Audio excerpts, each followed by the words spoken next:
back to another episode of the Creative Culture Project Podcast. I'm Willie Thomas. And I'm Cassidy Gibbs.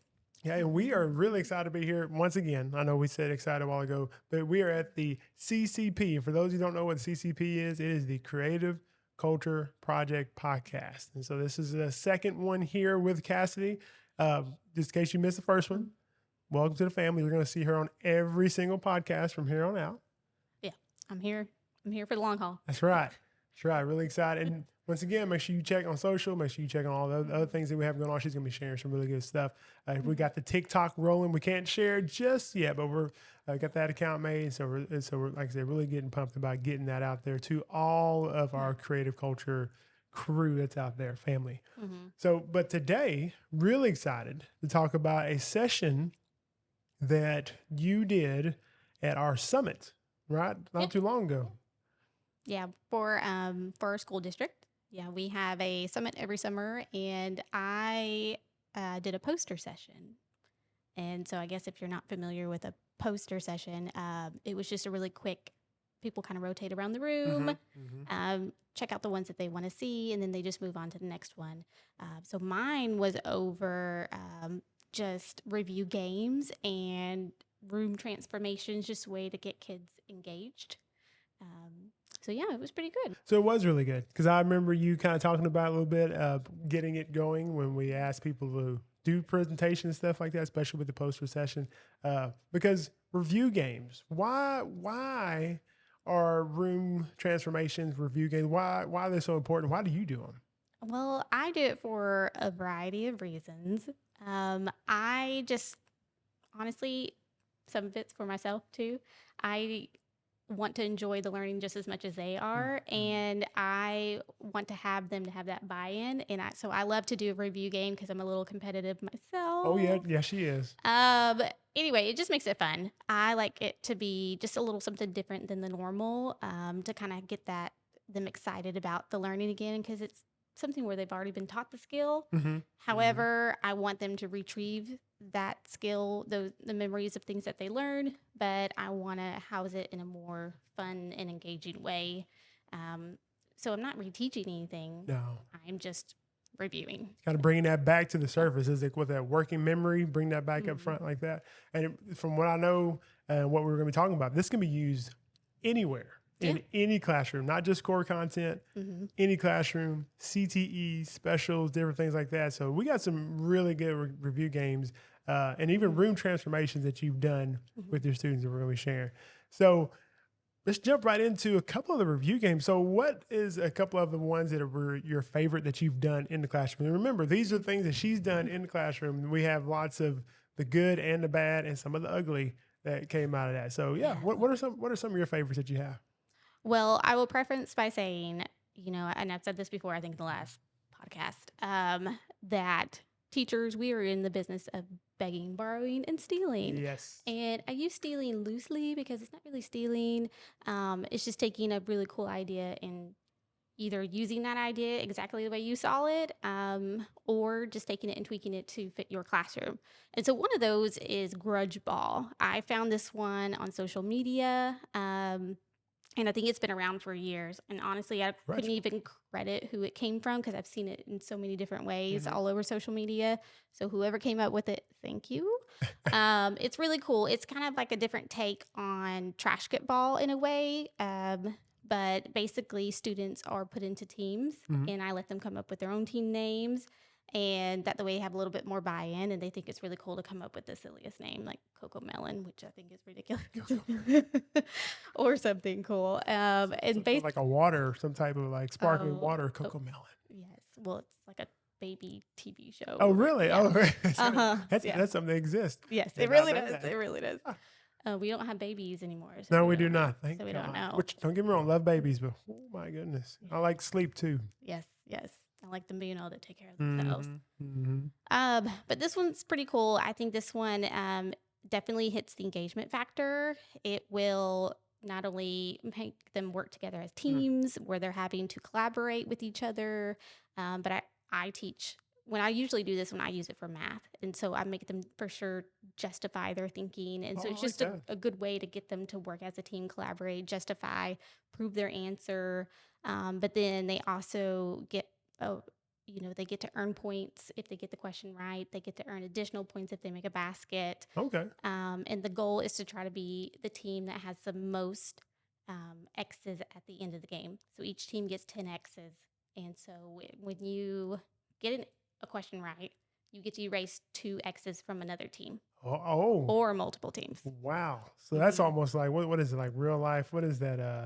Not GimKit. What's the one where you can attack your players, your other players, and you freeze them out? And I like that. I think Well, that's pretty I cool. think there's a game kit A like game that. kit like that. That's pretty cool. So this is like live action. What's it, Disney called live action?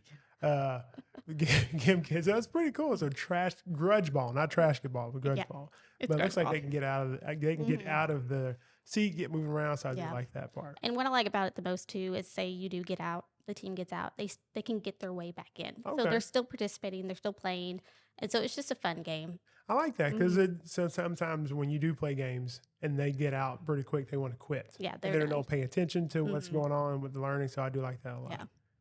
So what's another one you got? The next one I like is really simple. You can use this with even like just a device in your room, but it's called Spin It to Win It, or at least that's what I call it.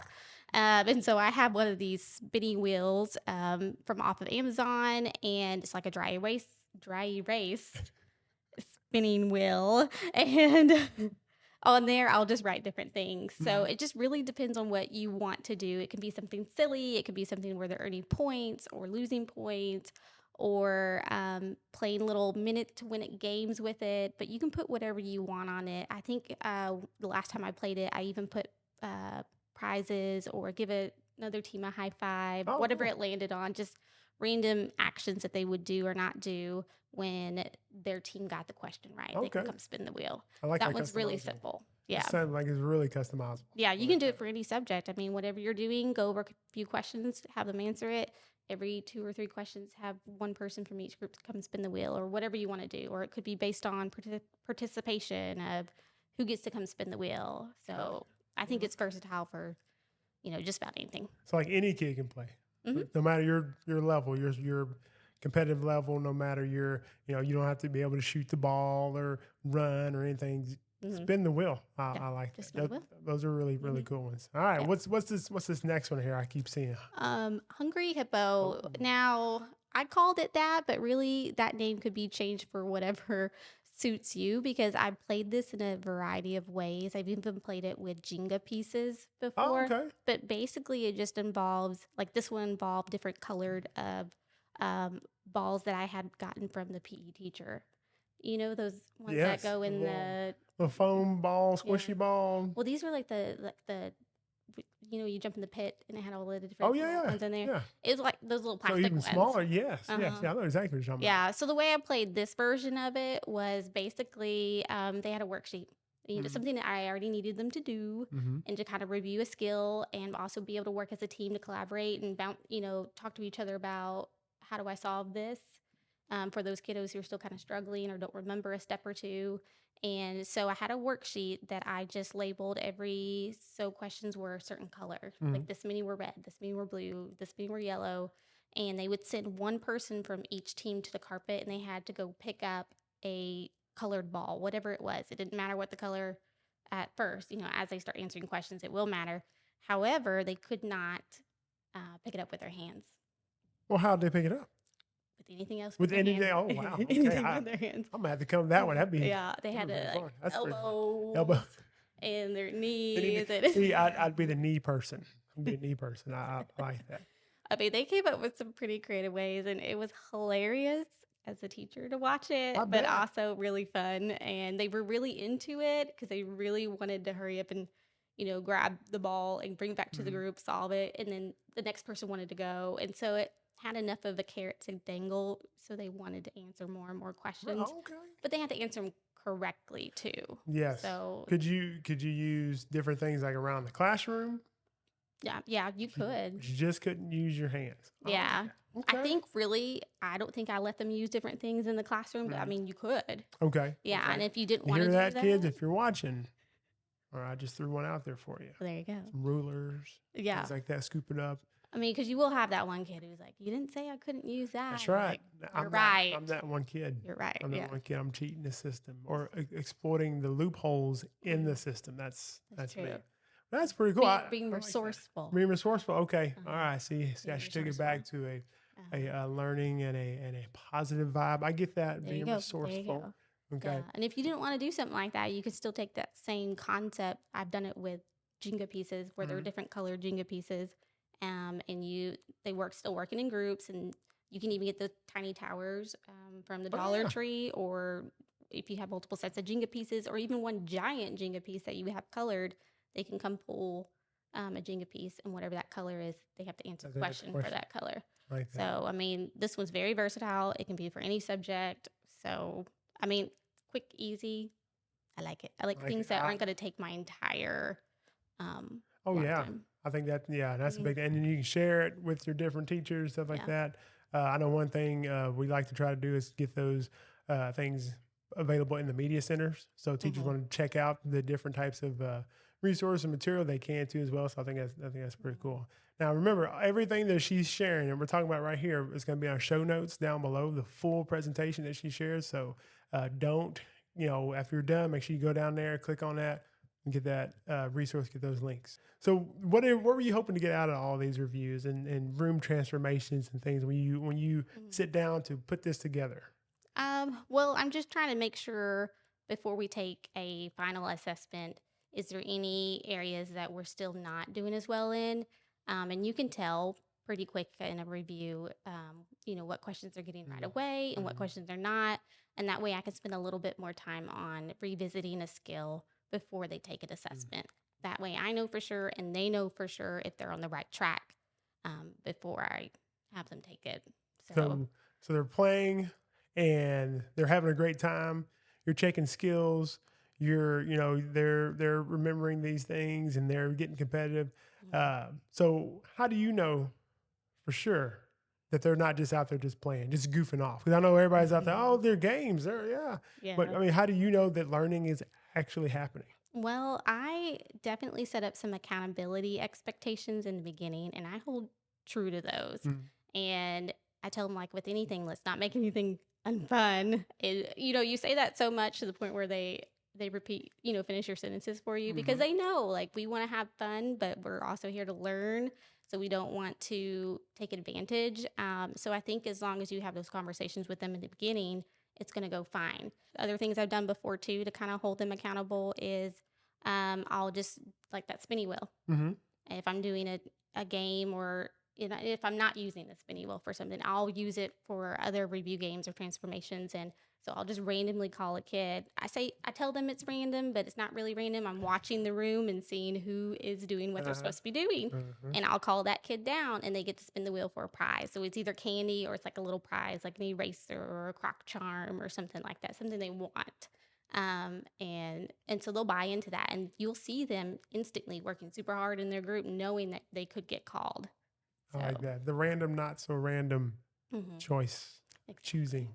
Like, that's pretty cool. It keeps them honest. And that's the thing with all this, guys, knowing that, like I said, you don't have to make things when it comes to reviewing, when it comes to introduction, when it comes to some type of boring, mundane task. Yes, we know we want them to learn, but we also want them to be, like you said, be able to retain their learning, enjoy what it is a learning. And then those conversations that they're having at the kitchen table at the end of the day about, are they going home talking about your lesson? Are they going home talking about what they learned today? So I love that. And you want them to enjoy their time too. I mean, you don't have to do something like this all the time. And but every once in a while, just change it up. Change it up, man. Keep it fresh. I love it. So that's what we do here on the Creative Culture Project. So like I said, all the creativity that just went into that lesson.